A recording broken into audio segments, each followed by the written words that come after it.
नमस्कार दोस्तों, मैं रत्नेश सर आप सभी का स्टेज 91 में स्वागत करता हूं। और कैसे हैं आप सभी? उम्मीद करता हूं आप सभी स्वस्थ होंगे, जहां भी होंगे मस्त।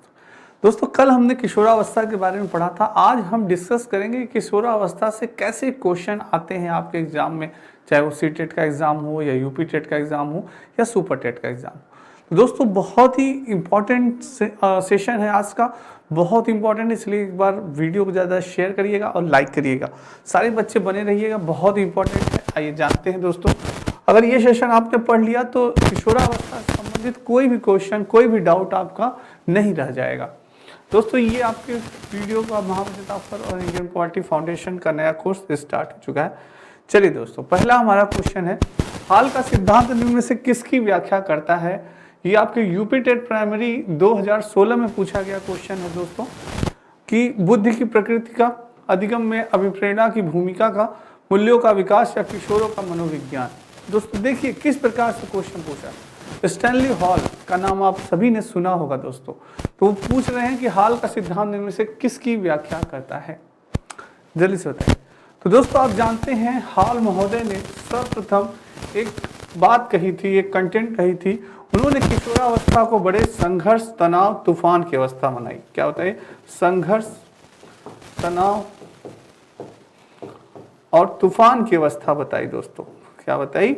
संघर्ष, तनाव एवं तूफान की अवस्था बताई। किन्होंने? दोस्तों आपके स्टैनली हॉल ने। ये दोस्तों कई बार एग्जाम में भी आ चुका है।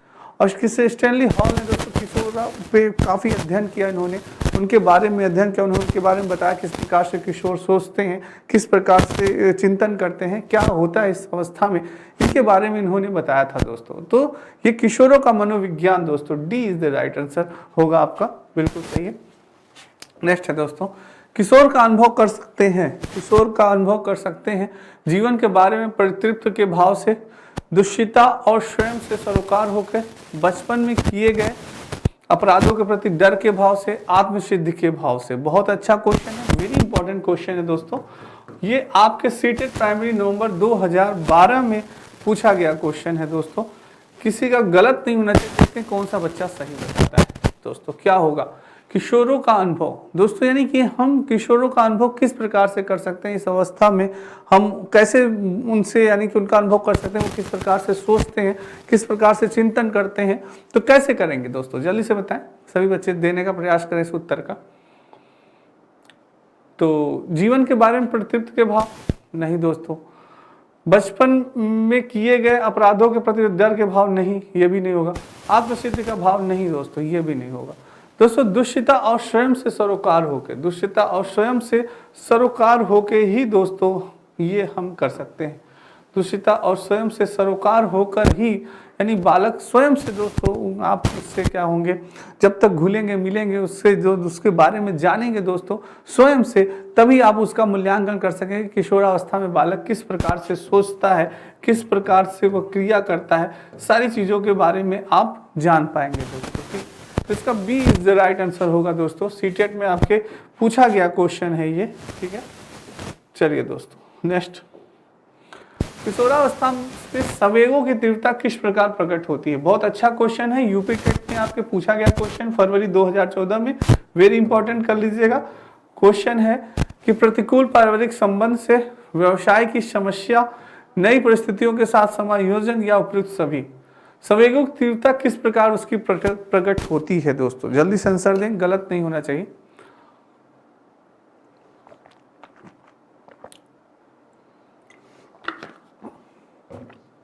संवेग दोस्तों, संवेग की बात हो रही है, यानी इमोशंस।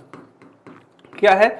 इमोशन की बात हो रही है दोस्तों। संवेग की बात हो रही है कि उसकी जो तीव्रता होती है वो किस प्रकार से प्रकट होती है। तो दोस्तों प्रतिकूल पारिवारिक संबंध से, जो प्रतिकूल पारिवारिक संबंध होता है उससे भी उसके संवेग दोस्तों दिखते हैं। व्यवसाय की समस्या, जब उसके दोस्तों, जब व्यवसाय में उससे समस्या आती है, जैसे कोई बिजनेस किया उसने और उसमें दोस्तों बिजनेस नहीं चल रहा है, तो भी वो ज़्यादा क्रोधित होता है, चिंतित होता है। नई परिस्थितियों के साथ समायोजन दोस्तों, नई परिस्थितियां जब होती हैं तो बालक को समायोजन करना बहुत ही कठिन होता है। किशोरावस्था में वो उनके अनुसार अपने आप को नहीं ढाल पाता, तो ये कई दिक्कतें आती हैं दोस्तों। तो यानी उपयुक्त सभी होगा इसका, D is the right answer दोस्तों। सारे में उसको संवेगों की तीव्रता उसकी क्या हो जाती है, बढ़ जाती है, ये चीज है दोस्तों, ठीक है। तो D is the right answer. Next है, अधिगमकर्ता के विकास की कौन सी अवस्था में सत्युक्त अधिगम के संवर्धन के लिए पर्याप्त गुंजाइश रहती है? अधिगमकर्ता विकास की कौन सी दोस्तों? यूजीसी जेआरएफ नेट परीक्षा में पूछा गया है आपका 11 नवंबर 2020 में। शैशवावस्था के दौरान, बाल्यावस्था के दौरान, किशोरावस्था के दौरान या पूर्व किशोरावस्था के दौरान कौन सी अवस्था में संप्रत्यय अधिगम? दोस्तों संप्रत्यय अधिगम मीन्स क्या होता है? सीखना। अधिगम मीन्स क्या होता है दोस्तों? सीखना। अधिगम मीन्स होता है सीखना कि संप्रत्यय अधिगम की के संवर्धन के लिए पर्याप्त गुंजाइश रहती है किस अवस्था में दोस्तों? तो दोस्तों यानी संप्रत्यय अधिगम की जो सीखने की जो अवस्था होती है दोस्तों, होता है न शैशवावस्था के दौरान होगा, न बाल्यावस्था के दौरान, न पूर्व किशोरावस्था के दौरान, ये होगा दोस्तों किशोरावस्था के दौरान। सी इज द राइट आंसर। ठीक है दोस्तों, किशोरावस्था में बालक सीखना चाहता है, कई चीजें उसके मन में होता है, जागरूक होता है दोस्तों वह कि हाँ इस चीज को मैं करूँ, इस कार्य को करूँ, लोग मुझे सराहनीय दें, लोग कहें कि हाँ अरे बहुत अच्छा कार्य किया है आपने, तो सारी चीजें होती है दोस्तों सी। ठीक है, नेक्स्ट है दोस्तों, ये आपके दोस्तों स्टडी 91 में कुछ किताबें हैं, आप ले सकते हैं इनके बारे में। ठीक है, चलिए दोस्तों नेक्स्ट, वह अवधि जो वयस्कता के संक्रमण की पहल करती है उसे क्या कहते हैं?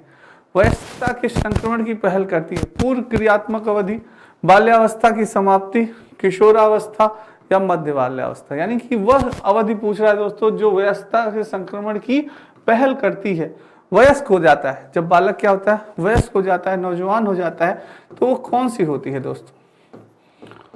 जवान कह सकते हैं, नवयुवक कह सकते हैं, नवयुवक। जल्दी से आंसर दें, कौन सी होगी? बिल्कुल सही आंसर आ रहा है दोस्तों, वह होती है जो वयस्कता के संक्रमण। सीटेट प्राइमरी जुलाई 2019 में पूछा गया है।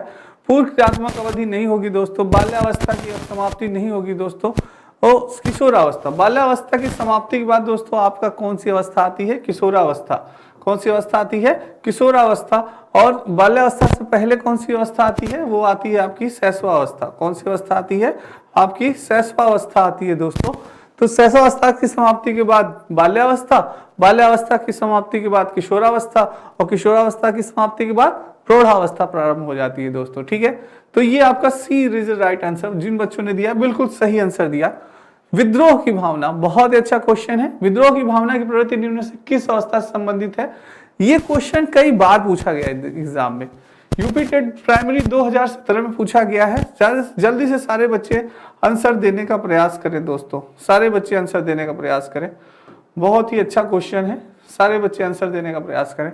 क्या होगा? बाल्यावस्था होगा, शैशवावस्था, पूर्व किशोरावस्था या मध्य किशोरावस्था?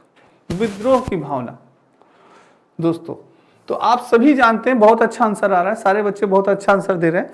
विद्रोह की भावना मैंने बताया दोस्तों, अभी स्टैनली हॉल ने क्या कहा? हॉल महोदय ने कहा कि जो किशोरावस्था होती है बड़े ही तनाव, तूफान और किसकी? विद्रोह की अवस्था होती है। किसकी होती है दोस्तों? विद्रोह की अवस्था होती है। विद्रोह इन द सेंस, कैसे विद्रोह दोस्तों? इस अवस्था में जो बालक होता है वह स्वतंत्र होना चाहता है। क्या होता है? होना चाहता है, वह स्वतंत्र होना चाहता है, उसे फ्रीडम चाहिए दोस्तों। क्या चाहिए? उसे फ्रीडम चाहिए। वो यानी कि उसे कोई भी दोस्तों कार्य करना है, ये नहीं कि उसको रोक टोक की जाए, बेटा तुम ये नहीं कार्य करो, ये करो, नहीं। वो अपनी इच्छा से जो पढ़ना चाहता है, कॉमर्स लेना चाहता है कॉमर्स ले, आर्ट लेना चाहता है आर्ट ले, साइंस लेना चाहता है साइंस ले, जो मैथ लेना चाहता है मैथ। तो वो किसी का बंधन नहीं चाहता दोस्तों, कोई कानून को नहीं मानता, कोई नियम को नहीं मानता, किसी संस्कृति को नहीं मानता। वो बस उसका जो मन करता है वही वो करता है। तो इसीलिए दोस्तों इसे विद्रोह की भावना भी कहा जाता है। ये शैशवावस्था आपकी किशोरावस्था होती है, जिसे कि पूर्व किशोरावस्था कहा जाता है। सी इज द राइट आंसर दोस्तों। ठीक है, नेक्स्ट, मध्य अवस्था में भाषा के बजाय अधिक होती है क्या? अहम केंद्रित, सामाजिकृत, अहम केंद्रित, जीववादी, सामाजिकृत, परिपक्व, अपरिपक्वता। दोस्तों बहुत अच्छा क्वेश्चन है, सी टेट प्राइमरी सितंबर 2015 में पूछा गया है दोस्तों। जल्दी से सारे बच्चे आंसर देने का प्रयास करें। क्या होगा? भाषा के बजाय अधिक होगा, क्या होगा दोस्तों? जल्दी से आंसर देने का प्रयास करें सभी बच्चे। बहुत बढ़िया दोस्तों, बहुत बढ़िया।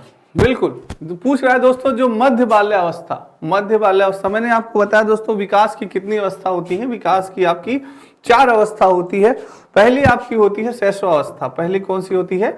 शैशवावस्था होती है, जिससे कि जन्म से 2 वर्ष, किसी ने 3 वर्ष माना, जन्म से 2 वर्ष या 3 वर्ष माना गया दोस्तों। और फिर शैशवावस्था हो गई। दूसरी अवस्था कौन सी है आपकी? पूर्व बाल्यावस्था। दूसरी अवस्था क्या है दोस्तों? पूर्व बाल्यावस्था है, जो कि मानी जाती है 2 वर्ष से 6 वर्ष, 2 से 6 वर्ष मानी जाती है, या कुछ लोग 5 वर्ष भी मानते हैं दोस्तों, 2 से 5 भी मानते हैं। तो और फिर आती है आपकी उत्तर बाल्यावस्था। कौन सी आती है दोस्तों? फिर आती है आपकी तीसरी उत्तर बाल्यावस्था। कौन सी आती है? उत्तर बाल्यावस्था आती है, जिसे कि माना जाता है 6 से 12 वर्ष। कितना माना जाता है? 6 से 12 वर्ष, जिसे कि आप क्या कहते हैं? बाल्यावस्था भी कहते हैं दोस्तों। क्या कहते हैं? बाल्यावस्था भी कहते हैं। ये पूर्व बाल्यावस्था दोस्तों आपकी शैशवावस्था में समाहित हो जाती है। और लास्ट आपकी अंतिम है कौन सी? किशोरावस्था। कौन सी है दोस्तों?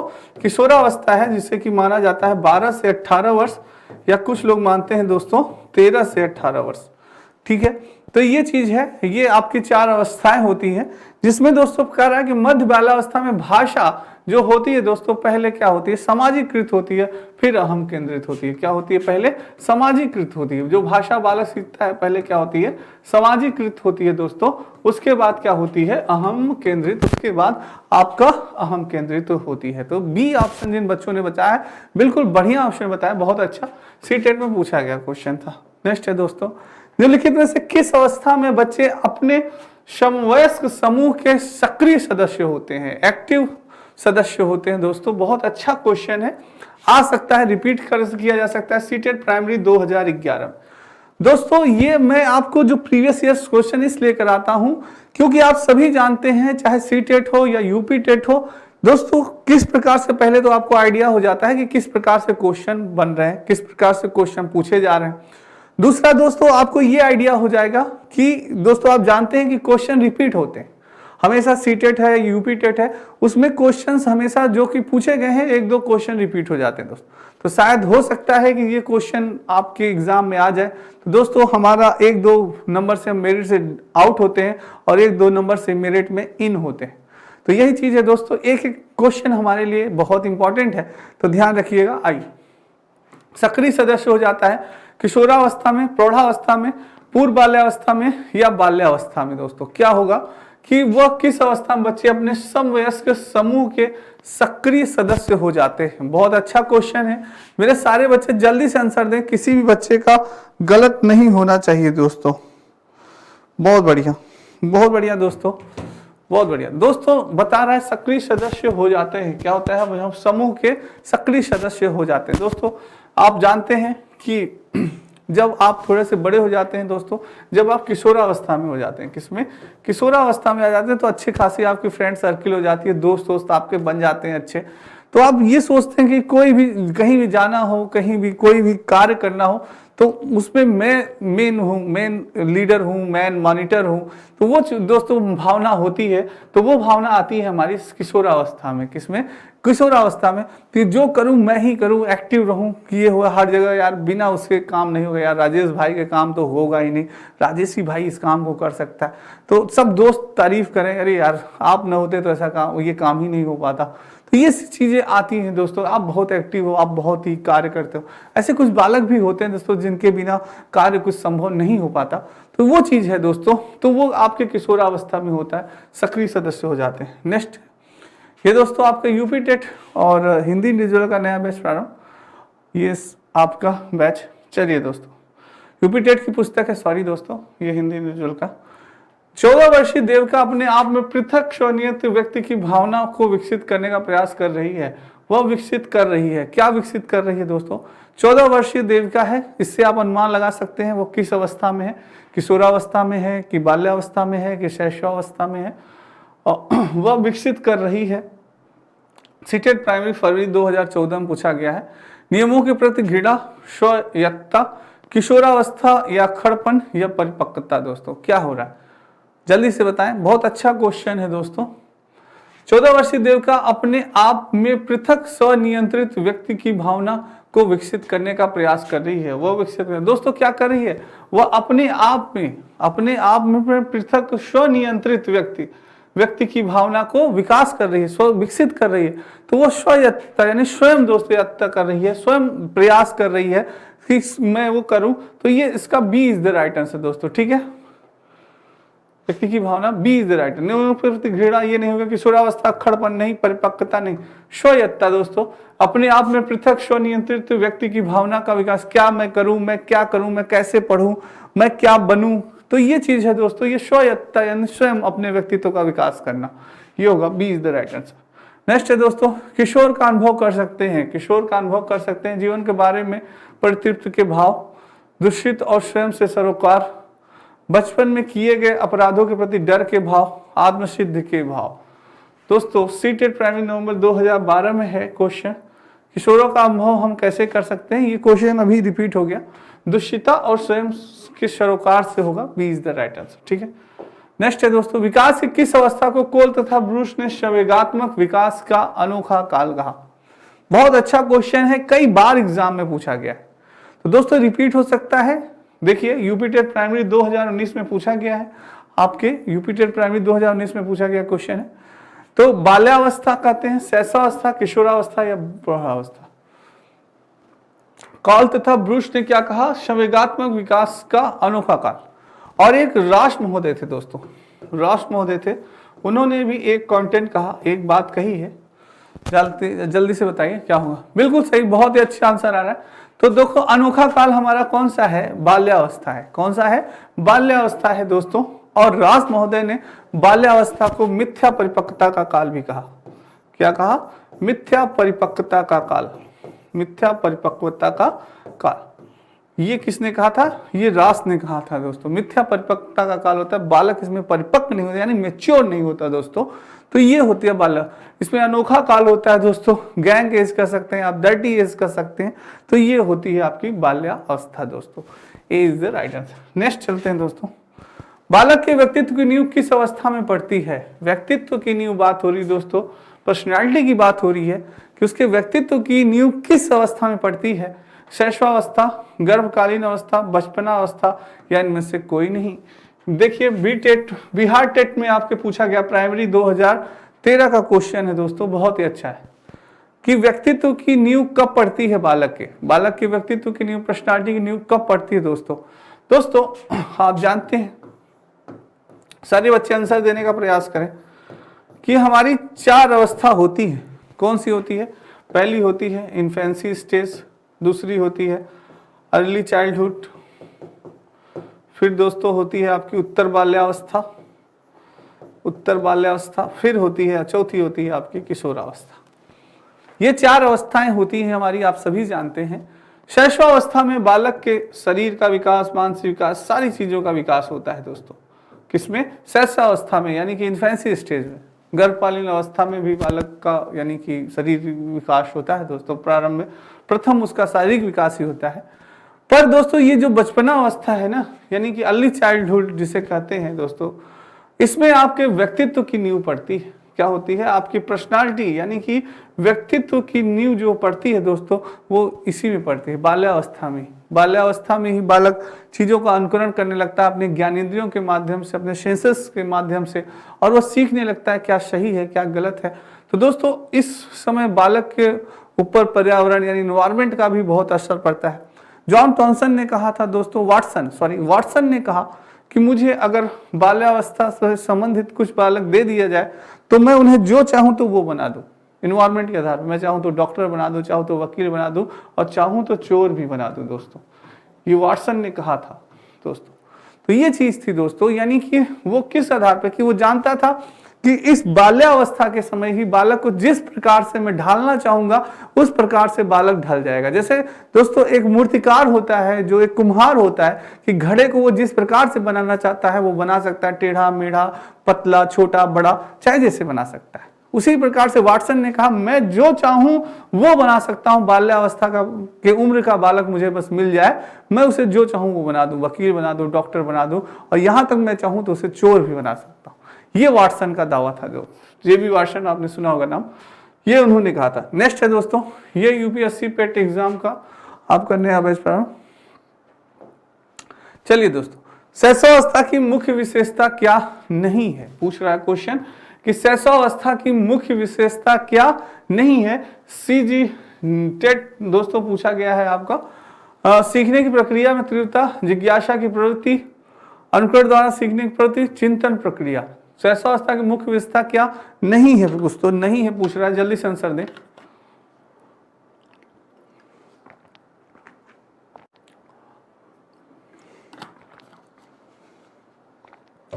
सभी बच्चे जल्दी से आंसर दें दोस्तों, गलत नहीं होना चाहिए किसी भी शेर का। दोस्तों शैशवावस्था, मैंने अभी आपको बताया 4 अवस्था होती है, शैशवावस्था की बात हो रही है यहाँ पे। तो शैशवावस्था जो होती है दोस्तों, यानी कि इन्फेंसी स्टेज, कौन सी? इन्फेंसी स्टेज, जिसे कि कहा जाता है न बोलने वाली अवस्था, न बोलने वाली अवस्था भी इसे कहा जाता है दोस्तों। तो इन्फेंशन सीखने की प्रक्रिया में क्या होता है? तीव्रता होता है, बालक बहुत ही तीव्र गति से सीखता है दोस्तों इस अवस्था में, तो ये सही होगी।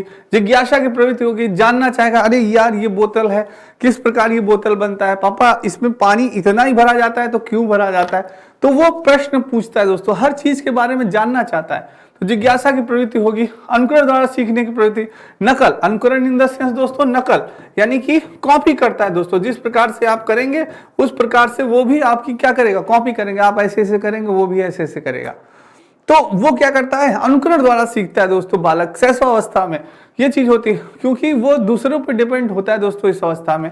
चिंतन प्रक्रिया दोस्तों, इस समय बालक चिंतन कहाँ करेगा? वो तो टेंशन फ्री होता है दोस्तों। क्या होता है? टेंशन फ्री होता है, बिल्कुल नहीं, उसको चिंता नहीं होती, बस उसको खाना है पीना है, नहीं खाना मिला रोना स्टार्ट कर देगा, तो चिंतन की बात ही नहीं आएगी। तो बिल्कुल सही है, D is the right answer जिन्होंने भी दिया। मुख्य विशेषता क्या नहीं पूछा था? चिंतन की प्रक्रिया नहीं होगी दोस्तों। नेक्स्ट है, मानव विकास को क्षेत्रों में विभाजित किया जा सकता है। ये मानव विकास के क्षेत्र के बारे में किया जा रहा है, बहुत ही इंपॉर्टेंट क्वेश्चन है। सीटेट प्राइमरी जनवरी 2012 में है, वेरी इंपॉर्टेंट कर लीजिएगा। और क्योंकि दोस्तों जो मानव का विकास है, ह्यूमन डेवलपमेंट की बात की जाती है कि पहले हमारा कौन सा विकास होता है? शारीरिक विकास होता है, संज्ञानात्मक विकास, संज्ञानात्मक और सामाजिक, कि संवेगात्मक होगा कि संज्ञानात्मक होगा, कि आध्यात्मिक और सामाजिक, या मनोवैज्ञानिक होगा, या मनोवैज्ञानिक होगा, संज्ञानात्मक होगा, संवेगात्मक और शारीरिक होगा, या शारीरिक होगा, आध्यात्मिक होगा, या संज्ञानात्मक और सामाजिक होगा, क्या होगा? इसके बारे में दोस्तों आपसे पूछ रहा है। तो मानव विकास के क्षेत्र की बात हो रही है, किया जाता है, किस प्रकार से होगा दोस्तों? जल्दी से आंसर दे सारे बच्चे।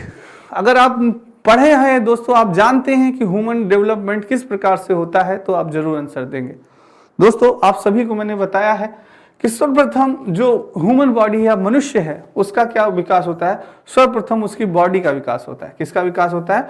उसकी बॉडी का विकास होता है, यानी उसके शारीरिक विकास होता है। क्या होता है दोस्तों? उसका शारीरिक विकास होता है। फर्स्ट उसका क्या होता है? शारीरिक विकास होता है। सेकंड दोस्तों, स्वयं ज्ञान प्राप्त करता है, ज्ञानेंद्रियों के द्वारा अपने वो बालक स्वयं ज्ञान प्राप्त करने लगता है शैशवावस्था में, यानी संज्ञानात्मक, यानी स्वयं ज्ञान प्राप्त करना। तो स्वयं ज्ञान करना यानी संज्ञानात्मक हो गया दोस्तों। दूसरा क्या हो गया? संज्ञानात्मक हो गया। तीसरा दोस्तों, वो उसके अंदर संवेग उत्पन्न होते हैं, इमोशंस क्या होते हैं? इमोशंस जागृत होते हैं दोस्तों। उसे भूख लगती है तो वो रोने लगता है, उसे दोस्तों खाना चाहिए तब भी रोने लगता है, वो अच्छा लगा उसे तो हंसने लगता है, तो इमोशन उत्पन्न होते हैं। तो संवेगात्मक दोस्तों, तीसरा संवेगात्मक। और लास्ट में दोस्तों क्या हो गया आपका? सामाजिक, यानी सोशल, सामाजिक हो जाता है दोस्तों। समाज से वो सीखता है सारी चीजें, समाज इन द सेंस हमारे परिवार, आस पड़ोस, सारी चीजें। तो चौथा आपका क्या हो जाता है दोस्तों? सामाजिक हो जाता है। चौथा क्या हो जाएगा? सामाजिक हो जाएगा। ठीक है, फोर्थ आपका क्या हो गया? सामाजिक होगा। 4 पूछा, यानी ए इज द राइट आंसर। पहले शारीरिक, फिर संज्ञानात्मक, संवेगात्मक और सामाजिक, ए इज द राइट। ठीक है दोस्तों, नेक्स्ट, निम्नलिखित से कौन सा कथन सही नहीं है? एस टेट दोस्तों, हरियाणा टेट में प्राइमरी 2017 में पूछा गया क्वेश्चन है कि वृद्धि एवं विकास 2 अलग अलग आयाम है। वृद्धि जीवन पर्यंत चलती है। वृद्धि विकास की प्रक्रिया का ही एक भाग है। विकास सतत प्रक्रिया है। कौन सा कथन सही नहीं है दोस्तों? जल्दी से आंसर दें दोस्तों। दोस्तों ये आपके हरियाणा टेट में पूछा गया है, कौन सा कथन इसमें से सही नहीं है? कह रहा है वृद्धि एवं विकास 2 अलग आयाम है दोस्तों। जो वृद्धि एवं विकास होते हैं दोस्तों, ये अलग आयाम नहीं होते। गलत है दोस्तों, गलत नहीं, गलत है, क्योंकि वृद्धि और विकास दोस्तों एक ही है। वृद्धि और विकास आयाम एक ही होते हैं दोस्तों, क्योंकि विकास के अंतर्गत ही वृद्धि समाहित होती है। डेवलपमेंट के अंतर्गत यानी विकास के अंतर्गत ही दोस्तों ये दोनों आयाम एक ही होते हैं। विकास मनुष्य के जो कि दोस्तों होता है वृद्धि इन द सेंस हमारा शारीरिक विकास जो होता है वो वृद्धि कहलाती है, और जो हमारा मानसिक विकास और शारीरिक विकास दोनों होता है वो क्या कहलाता है, विकास कहलाता है, डेवलपमेंट कहलाता है दोस्तों। तो ये चीज है, वृद्धि और विकास दो अलग आयाम नहीं कहा जाएगा। ए इज द राइट आंसर दोस्तों, ठीक है, ये सही नहीं है, बाकी चीजें हैं सही है दोस्तों, ये चीज ठीक है। नेक्स्ट है दोस्तों, विकास में वृद्धि से तात्पर्य है, विकास में वृद्धि से क्या तात्पर्य है दोस्तों, ज्ञान में वृद्धि होगा, संवेग में वृद्धि होगा, वजन में वृद्धि होगा, आकार सोच समझ कौशल में वृद्धि होगा। विकास में वृद्धि से क्या तात्पर्य होता है, डेवलपमेंट दोस्तों, डेवलपमेंट की बात हो रही है, किसकी बात हो रही है, डेवलपमेंट की बात हो रही है दोस्तों, यानी कि विकास की बात की जा रही है, किसकी, विकास की बात कर रहा है दोस्तों आपसे, डेवलपमेंट विकास की बात की जा रही है, आपसे कहा जा रहा है विकास में वृद्धि से तात्पर्य क्या होता है दोस्तों। वृद्धि की बात की जाए, विकास में वृद्धि से तात्पर्य क्या होता है, तो वृद्धि में आप जानते हैं क्या होता है, वृद्धि में हमारी केवल ज्ञान में वृद्धि नहीं होगा, संवेग में वृद्धि नहीं होगा, केवल वजन में वृद्धि नहीं दोस्तों, वृद्धि में हमारे आकार सोच समझ कौशल सारी चीजों का होता है। विकास में वृद्धि से तात्पर्य की बात हो रही है यहाँ पे, आकार में हो गया, सोच समझ कौशल सारी चीजों में वृद्धि होती है दोस्तों, यानी हमारा D is the right answer होगा दोस्तों, ठीक है। यानी कि हमारे विकास की वृद्धि की बात की जा रही है कि जो हमारे विकास में जो वृद्धि होती है, जो डेवलपमेंट में वृद्धि होती है, उसमें क्या क्या वृद्धि होती है। तो विकास में दोस्तों हमारे आकार का भी विकास होता है, हमारी सोच का भी विकास होता है, हमारी समझ का भी विकास होता है, हमारे कौशल का में भी वृद्धि होती है। तो ये चीज है दोस्तों, ये पूछ रहा है विकास में वृद्धि से तात्पर्य क्या है, विकास की वृद्धि से तात्पर्य, तो डी इज राइट। देखिए दोस्तों किस प्रकार से क्वेश्चन घुमा रहा है, ठीक है, ये चीज है दोस्तों। नेक्स्ट है ये आपके दोस्तों वीडियो ग्राम्स का नया बैच पढ़ा, ठीक है। चलिए दोस्तों, बाल विकास की परिभाषा का अध्ययन क्षेत्र है, बाल विकास परिभाषा का अध्ययन क्षेत्र है जो मानवीय सामर्थ्यों में परिवर्तन का परीक्षण करता है, जीवन अवधि के दौरान व्यवहार की व्याख्या ढूंढेगा, बच्चों की वयस्क या वरिष्ठ नागरिकों के साथ तुलना करेगा, किसी बच्चे के संज्ञानात्मक सामाजिक तथा दूसरे सामर्थ्यों के क्रमिक विकास के लिए उत्तरदायी होगा। सीटेट अपर प्राइमरी नवंबर 2011 में पूछा गया, बहुत ही अच्छा क्वेश्चन है, वेरी इंपॉर्टेंट है कि बाल विकास की परिभाषा का अध्ययन क्षेत्र है जो क्या है दोस्तों, बिल्कुल बहुत अच्छा आंसर आएगा दोस्तों। जो बाल विकास की परिभाषा में अध्ययन का क्षेत्र होता है, बाल विकास में किसी भी बच्चे के बालक के दोस्तों पहले हम क्या संज्ञानात्मक सामाजिक तथा दूसरे सामर्थ्यों के क्रमिक विकास के लिए उत्तरदायी होता है आपका क्या, बाल विकास। इसमें बालक के प्रति दोस्तों टीचर जानता है कि हाँ किस प्रकार से बालक का संज्ञानात्मक विकास किया जा सकता है, किस प्रकार से सामाजिक विकास होता है, किस प्रकार से दूसरों से सामर्थ्य उसका विकास किया जा सकता है। तो बाल विकास में सारी चीजों को पढ़ाया जाता है, समझाया जाता है, लोग जानते हैं कि हाँ इस अवस्था के इसके बच्चों से ऐसे हमें डील करनी है, ऐसे उनको समझाना है, ऐसी चीजों को बताना है। तो ये चीज होगा दोस्तों, D is the right answer, ठीक है। नेक्स्ट है बाल मनोविज्ञान के अनुसार शिक्षा के क्षेत्र में मुख्य स्थान है, बाल मनोविज्ञान के अनुसार शिक्षा के क्षेत्र में मुख्य स्थान किसका होता है, बालक का, अध्यापक का, अभिभावक का या प्रशासक का। यूपी टेट अपर प्राइमरी फरवरी 2014 में दोस्तों मैंने आपको बताया बाल विकास हो या बाल मनोविज्ञान हो, सब में दोस्तों अगर पूछे कि शिक्षा के क्षेत्र में मुख्य स्थान किसका, तो दोस्तों माना जाता है कि आप बॉय को यानी कि बालक को क्या मान लीजिए, गॉड मान लीजिए, क्या मान लीजिए, गॉड मान लीजिए, उसको ईश्वर मान लीजिए, उसको क्या मान लीजिए, ईश्वर मान लीजिए दोस्तों। क्योंकि बाल मनोविज्ञान हो गया, बाल विकास में सब कुछ बालक के ही अनुसार होनी चाहिए, चाहे वो दोस्तों पाठचर्या हो, चाहे दोस्तों वो बुक हो, चाहे दोस्तों इन्वायरमेंट हो, सारी चीजें जो होनी चाहिए वो किसके अकॉर्डिंग होनी चाहिए, बालक के ही अकॉर्डिंग होनी चाहिए, यानी बालक को ही मेन माना जाता है दोस्तों। तो A is the right answer, ठीक है।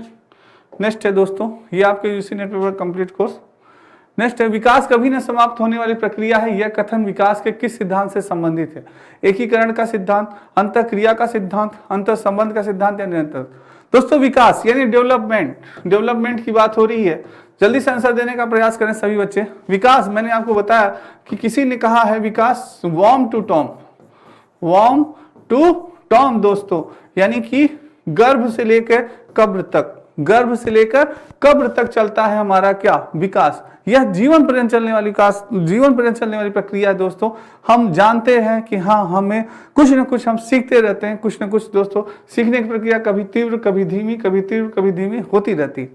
तो यह कौन सी सिद्धांत के अंतर्गत आता है, निरंतरता का सिद्धांत दोस्तों। C is the right answer. Next है, निम्न में से कौन सा शारीरिक विकास का एक प्रमुख नियम है। मानसिक विकास से भिन्नता का विकास, अनियमित विकास का नियम, द्रुतगामी विकास का नियम, कल्पना और संवेगात्मक विकास से संबंध का नियम। यूपी टेट प्राइमरी 2017 का क्वेश्चन है। सारे बच्चे जल्दी से आंसर देने का प्रयास करें।